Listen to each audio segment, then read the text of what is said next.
We help parents raise their kids to be Christ followers. I'm Angie Terry, and today's topic is foreign missions trips. In the last tip, we dealt with the issue of generosity. We want our children to be generous. We want them to be generous with their money and their stuff, like we discussed in the last tip. And we want them to be generous with their time. An important way we're generous with our time is in fulfilling the Great Commission. Jesus said to go into all the world and preach the gospel. It's easy for us to downplay this and argue that Jesus was talking about going into your world. And maybe that's true. But going into all the world relates to a few specific areas that Jesus told us to consider. He told us to consider Jerusalem, Judea, and Samaria, and the entire world. In other words, consider your hometown, your nation, differing cultural and ethnic opportunities, and the outside world.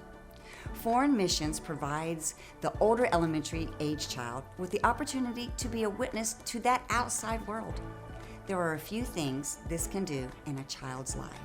First, it can help them obey the command of Jesus to go into all the world. We want our children to be obedient to the commands of Jesus.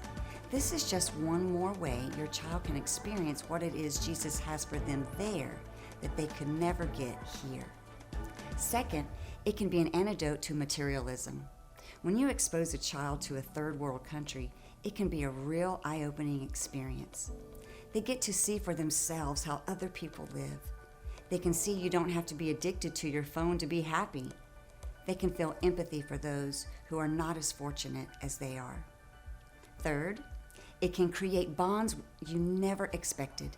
Kids have the opportunity to connect relationally with kids who are in need. They become their friends even across language barriers. Finally, it gives them opportunities to lead.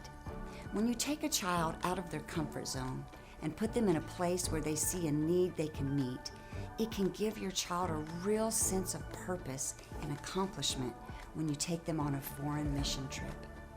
Now, before you do any of this, you have to be living this value yourself first.